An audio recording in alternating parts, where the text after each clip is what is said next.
你好，这里是健康之道，我是蔡志林。今天我们要聊一个听起来有点陌生，但实际上可能正在悄悄影响我们每个人钱袋子的词——通货紧缩，也就是大家常说的通缩。很多人可能听说过，但总觉得它离自己很遥远，好像只是个经济学课本里的术语。但我想告诉你，它可能比我们想象中更近，而且一旦你真正感觉到它来了，往往已经有点晚了。到那个时候，你可能会发现存款好像没那么金花了，工作机会好像变少了，每个月要还的房贷、车贷压力突然变得特别沉重。所以今天我不光要跟你把通缩这件事彻底讲明白，更要给你5个非常关键的前兆信号。一旦这些信号在身边出现，你就要立刻警觉起来，为自己和家人的财务做好防御准备。如果你觉得今天的内容对你有用，请一定记得点赞并订阅健康之道频道，你的支持是我创作的最大动力。好，我们马上开始。首先，我们得搞清楚到底什么是通缩，为什么很多经济学家会说它比通货膨胀还要可怕。我们先从最基本的概念说起，通缩简单理解就是物价水平持续普遍的下降。听到这，你的第一反应可能是，这不是好事吗？东西越来越便宜，同样的钱能买更多东西，岂不是更划算？如果你这么想，那就陷入了一个非常危险的误区。通缩表面上看起来对消费者很友好，但实际上它被很多经济学家视为最棘手、最恐怖的经济病症之一。那么，物价为什么会持续下降呢？表面上看是商场在打折，是商家在促销，但它的本质其实是整个社会需求这根大梁快要撑不住的警报。没有人愿意买东西，或者大家都捂紧了钱包。商家为了把货卖出去，只能不断的降价，用低价来吸引顾客。可是降价之后，发现还是没人买，那怎么办？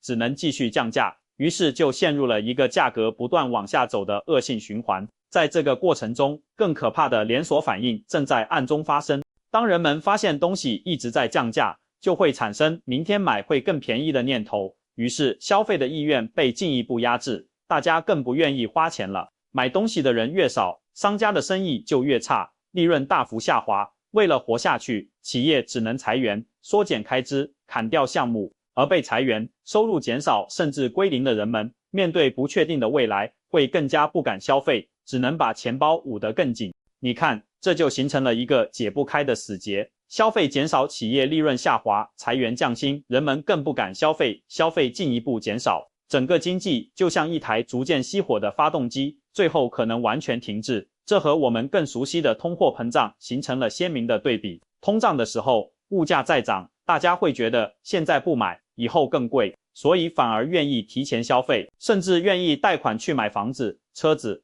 整个社会的需求很旺盛，经济一片火热，工作机会也多。但在通缩的环境里，所有人都在观望、等待、推迟购买，整个消费市场像被冰冻住了一样，企业赚不到钱，裁员潮一波接一波，失业率开始攀升，整个社会弥漫着一种紧缩和不安的氛围。这其中最要命的一点是对有负债的人的影响。如果你身上有房贷、车贷或者其他债务，在通缩时期，你的收入可能不增反降，甚至面临失业的风险，但你欠银行的钱，那个数字是固定不变的，一分都不会少。这样一来，你的债务压力实际上是在变得越来越大。我们可以想象这样一个场景，有个人向银行贷款了100万买房，每个月要还5000块。在通货膨胀时期，虽然物价在涨，但他的工资可能也从5000块慢慢涨到了6000块、7000块。那么每个月还5000块房贷的压力，实际上是随着时间在减轻的。但在通缩时期，情况就完全反过来了，他的工资可能几年都没动，甚至因为公司效益不好，还被降薪了。那么每个月雷打不动的5000块房贷就会变成越来越沉重的负担。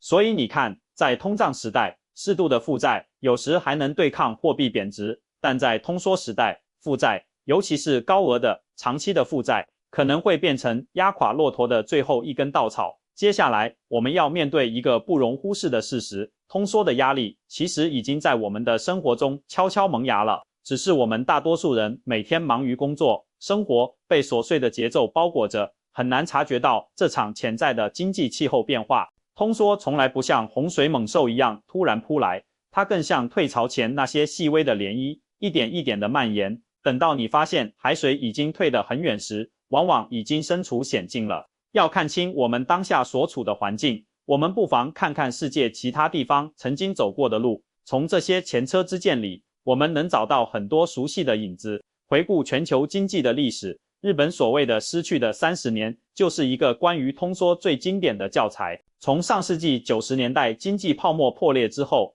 日本就陷入了长达30年的通缩循环，物价几十年几乎没怎么涨，有时候还会下跌。对普通的日本人来说，这30年可不是什么平静的好日子，而是被债务和经济停滞紧紧包裹的漫长困境。一个非常真实的写照是，如果有人在1990年泡沫顶峰时借了1亿日元买了房子，那么直到2024年的今天，他可能仍然需要偿还这笔数额巨大的债务。但是他当年那份或许高达100万日元的月薪，在30年后的今天可能还是那么多，甚至因为行业不景气还不如当年。更让人唏嘘的是，很多日本老年人退休之后还得靠着微薄的养老金去偿还几十年前欠下的房贷，晚年生活完全被债务束缚，毫无自由可言。为什么会出现这种局面？核心就在于通缩环境下，所有人的收入都停滞不前，甚至下降，但你欠下的债务金额却纹丝不动。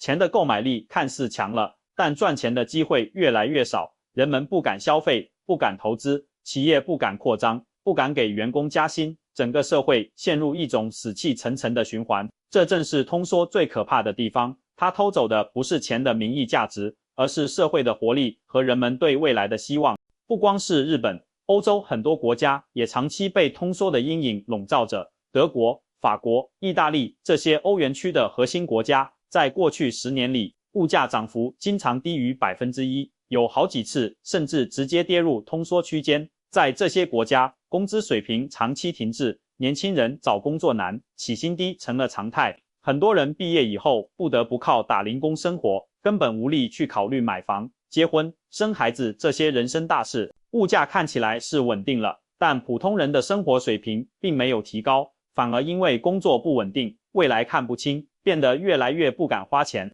这些年，欧洲社会频繁出现的各种抗议活动，社会矛盾加剧，其深层原因很多都跟这种长期通缩带来的经济停滞有关。当人们看不到收入增长的希望，感觉前途一片迷茫时，社会的怨气自然会累积，一点就着。再把目光转向美国，作为全球头号经济强国，它也在2008年金融危机后一度滑到了通缩的边缘。那时候，房地产市场崩盘，银行接连倒闭，失业率飙升到10%，物价连续好几个月下跌，消费市场一片死寂，所有人都把钱包捂得紧紧的，企业也不敢投资扩张，整个经济几乎停摆。后来，美联储不得不使出量化宽松这个猛药，开动印钞机，向市场投放了数万亿美元的货币，人为的制造出通货膨胀的预期，才勉强把经济从通缩的泥潭里拽了出来。这个案例也恰恰说明，一旦通缩形成趋势，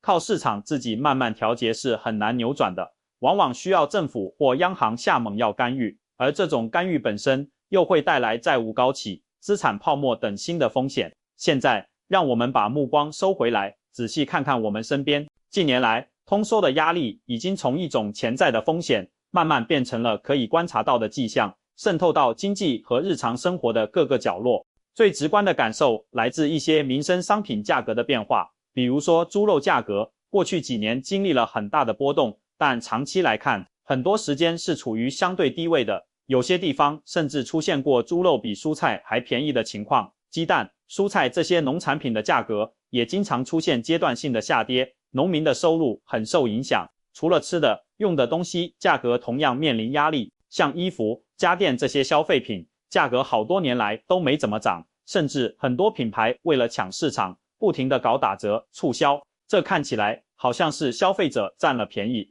但实际上，这是企业在面对大家消费意愿不强时，被迫做出的选择。比这些更值得我们警惕的是房价的持续走弱，这可是通缩压力一个非常核心的信号。房子对很多人来说是家庭最重要的资产，房价的走势直接反映了大家对经济的信心和预期。最近几年，除了像台北核心区这样的极少数地段，房价还算坚挺，中南部很多城市，包括一些郊区，房价都出现了下滑，不少区域的房价甚至创了新低。二手房市场更是出现了降价也很难卖出去的状况。过去大家都坚信房价永远涨，所以敢大胆贷款买房。可现在房价一下跌，家庭资产就缩水了，不少家庭甚至要面对房子现在的市场价已经低于他们欠银行的房贷总额，这种尴尬又危险的局面。更关键的是，房价下跌会引发财富效应的萎缩。当人们发现自己最值钱的资产在贬值，就会下意识地收紧钱袋子，减少消费，而这又会反过来加剧通缩的循环，让经济更冷。跟物价下跌、房价走弱相伴而行的是就业市场的隐忧和工资的停滞。这几年，科技业、房地产业、制造业这几个重要的行业都陆陆续续传出了裁员的消息。半导体产业受到全球需求放缓的影响，一些企业开始控制人力成本，甚至出现了规模不小的裁员。房地产业因为市场冷清，很多建设公司和中介都在缩减团队。传统的制造业则同时面临外移和订单不足的双重压力，能提供的岗位越来越少，就业市场不稳定，最直接的后果就是工资涨不上去。根据相关统计数据显示，过去10年间，平均薪资的年增长率长期在低位徘徊，扣除掉轻微的物价上涨后，实际到手的工资几乎等于没增长。对年轻人来说，这种感觉更明显。很多大学毕业生刚工作的起薪跟10年前比起来差不多，但他们面对的生活成本和就业竞争却比10年前激烈得多。于是，穷忙族变得越来越多。上面说的这些现象都不是孤立的，它们像一根绳子上的蚂蚱，彼此紧紧缠绕，构成了通缩的信号链条。物价开始下跌，企业的利润就受影响，利润下滑，企业就要裁员降薪，大家收入减少或担心失业，就更不敢花钱，消费一萎缩，东西更卖不动，物价就只能进一步下跌。种种迹象都在表明，通缩已经不再是一个遥远的经济学名词，而是正在发生的现实风险。它不像通胀那样用物价飞涨的方式猛烈地宣告自己的到来，而是像温水煮青蛙，慢慢地侵蚀我们的收入、资产和对生活的信心。如果我们不提前警惕，做好准备，等到通缩的循环完全形成，普通人很可能要面对工作难找、工资不涨、债务压力越来越大这3重困境。这正是我们今天必须认真讨论这个话题的原因。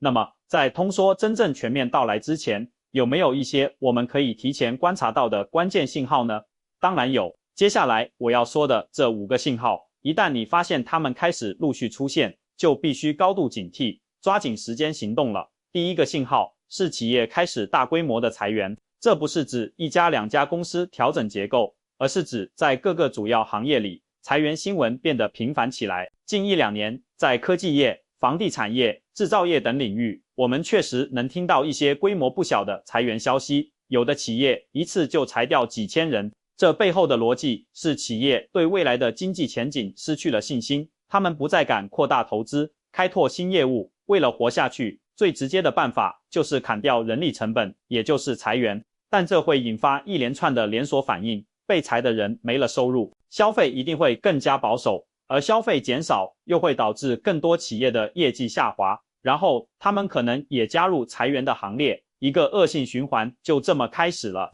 而且被裁掉的往往是普通的职员和工人，这群人基数大，他们收入受损后，整个社会的消费能力就会被砍掉一大块，让通缩的压力变得更大。所以，当你看到大规模裁员从个别现象变成一种常态时，就要明白，通缩的风险已经离我们很近了。第二个信号是老百姓的消费意愿出现持续性的下降。你可以观察一下身边，是不是大家外出聚餐的次数变少了？逛商场的人流是不是没那么热闹了？虽然现在网购数据可能还在增长，但很多人买的都是生活必需品，而且专挑打折的买，那种为了开心和享受而进行的消费大大减少了。核心原因就在于人们对未来的预期变差了，充满了不确定性，大家开始主动放弃那些非必要的消费，比如不再经常买新衣服，取消计划好的旅行，减少去餐厅吃饭。把钱尽可能省下来，以应对可能出现的困难时期。当整个社会都弥漫着这种不敢花的情绪时，经济引擎的重要燃料消费就快要熄火了。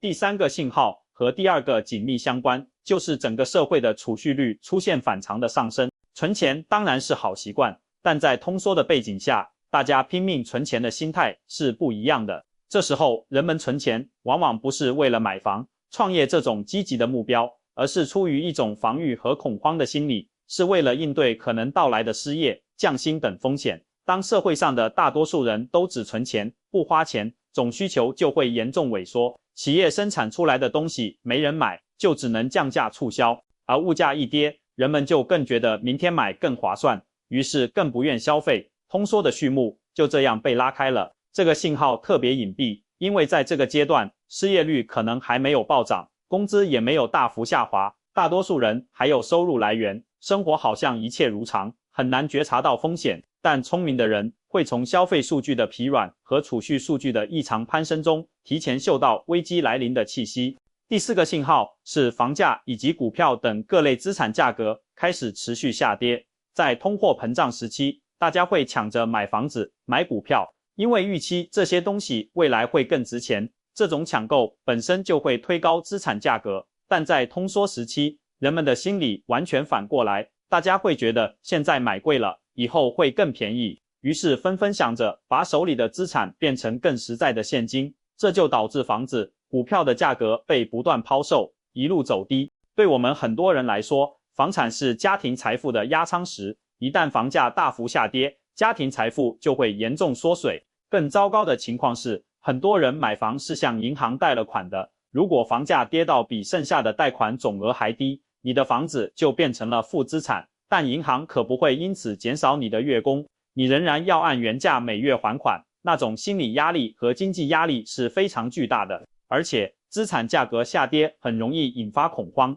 导致更多人加入抛售的行列，银行也会因为抵押物贬值而收紧贷款，这就让市场上的钱变得更少，进一步抑制需求，让通缩变得更严重。第五个信号，也是最微妙的一个信号，你发现银行利率在不断下调，但奇怪的是，好像没什么人愿意去借钱了。当中央银行察觉到经济有通缩风险时，通常会用降息这招来刺激经济。理论上，利息低了，借钱成本下降，大家应该更愿意贷款去消费、去投资做生意才对。可当通缩真的来临时，这一招往往会失灵，因为人们内心充满了对失业和收入下降的恐惧，对未来完全没有信心。这个时候，哪怕利息再低，他们也不敢背上几十年的债务，毕竟借钱就意味着未来十几年、几十年都要按时还款，在看不清前路的情况下，谁还敢轻易加杠杆呢？于是就会出现一种很矛盾的局面，央行不断降息，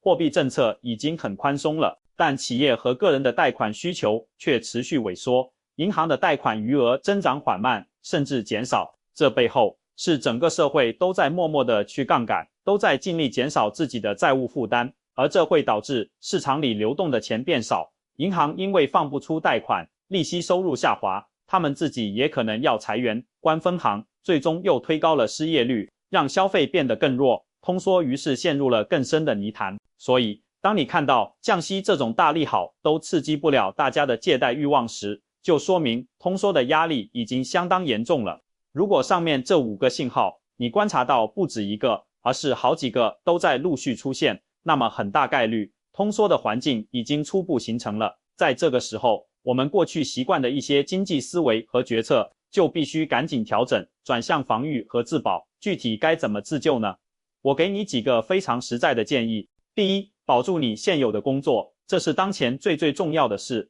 在通货膨胀、经济火热的时候，跳槽很容易，到处都是机会。但在通缩时期，企业都在收缩，招聘的岗位少，要求还高，跳槽的风险非常大。如果你现在有一份稳定的工作，一定要格外珍惜，不要因为一时的不如意就冲动辞职。相反，你应该努力提升自己的业务能力和不可替代性，让自己在公司里变得更有价值，这样才能增加就业的稳定性，安全度过这个寒冬。第二，要主动的去降低自己的债务负担，仔细盘点一下你身上所有的债务，优先偿还那些利率特别高的，比如信用卡分期、各种消费贷款，这些债务在通缩时期会像滚雪球一样让你压力山大。对于房贷这类金额大、期限长的债务，也要重新冷静评估自己的还款能力。如果条件允许，可以考虑提前偿还一部分本金，哪怕只是一小部分，也能减轻你未来很长一段时间里的月供压力，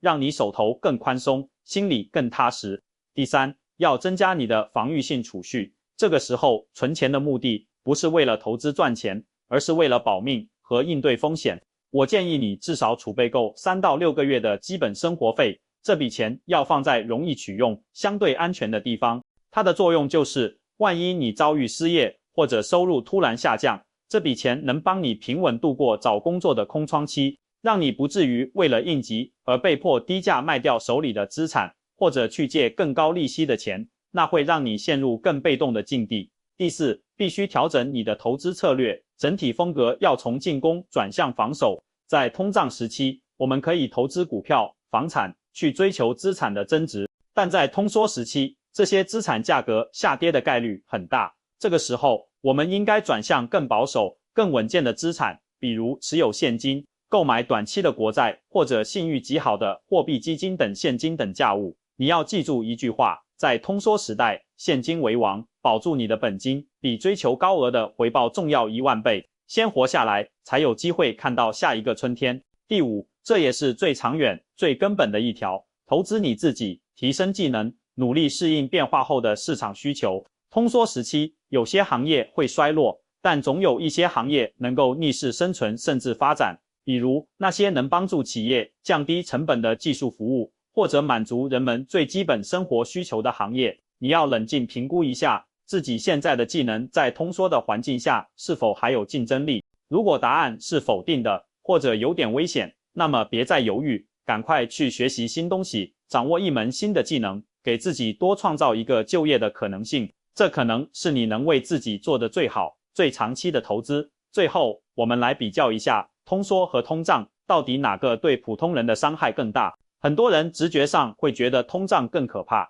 因为眼睁睁看着物价上涨，钱不值钱，工资好像永远跑不赢物价，生活水平受影响，这确实是一种痛苦。但对大多数普通人来说，通缩带来的伤害可能更深刻、更持久，因为在通胀时期，至少经济是活跃的，工作机会比较多，你大概率能保住一份工作，有持续的现金流进来，而且通胀本身会悄悄地稀释掉你的一部分债务压力。但在通缩时期，你面临的威胁是双重的，一方面是工作可能丢掉，收入可能减少，另一方面，你欠的债务一分都不会少，实际压力变得越来越大。日本那失去的30年就是最生动的例子，那几十年里，物价没怎么涨，买东西看起来是便宜了，但整个社会变得死气沉沉，企业不敢冒险，年轻人找不到好工作，涨薪更是奢望。即便有人当年咬牙贷款买了房或创了业，也要用停滞不前的收入去偿还几十年前定下的巨额债务。很多人退休了还得还房贷，年轻一代看不到上升的希望，变得低欲望，不结婚，不生孩子，整个社会失去了活力。这种对个人希望和社会机能的深层伤害，远比通胀带来的账面财富缩水要严重得多。对我们的社会来说，通缩的伤害同样值得高度警惕。很多家庭的主要财富都集中在房产上，通缩一旦导致房价持续下跌，家庭财富就会大幅缩水，甚至出现负资产。同时，通缩会牢牢地锁死消费和投资，因为大家都觉得明天会更便宜，所以今天绝不花钱。企业因为看不到需求，也绝不敢投资新项目，研发新技术。于是，消费冷企业难裁员，消费更冷，这个死循环一旦转起来，就很难停下来。最终承受苦果的还是我们每一个普通人，工作越来越难找，工资多年不涨，个人发展的空间被不断压缩。通缩从来不是某个国家或地区的专利，无论是发达国家还是发展中国家，都曾吃过它的苦头，没有谁能完全免疫。对我们而言，当前已经出现的物价低迷、工资停滞、资产价格疲软等现象，正是需要我们提前防范的萌芽信号。我们不必因此陷入恐慌和悲观，但绝对不能毫无准备。在经济还平稳的日子里，就要开始行动，珍惜你的工作，打磨你的技能，清理你的高息债务，减轻未来的包袱，存下一笔保命钱，增加自己的抗风险能力，调整你的投资思路，以稳为主。只有在晴天修好屋顶，才能在风雨真的来临时从容不迫，守住自己和家人的生活底线与财务安全。我是蔡志玲，健康之道频道，希望能成为你前行路上的一份陪伴。如果你觉得今天的内容对你有启发，请别忘了点赞、转发，并订阅我们的频道，让更多朋友能看到，提前为自己构筑一道防护墙。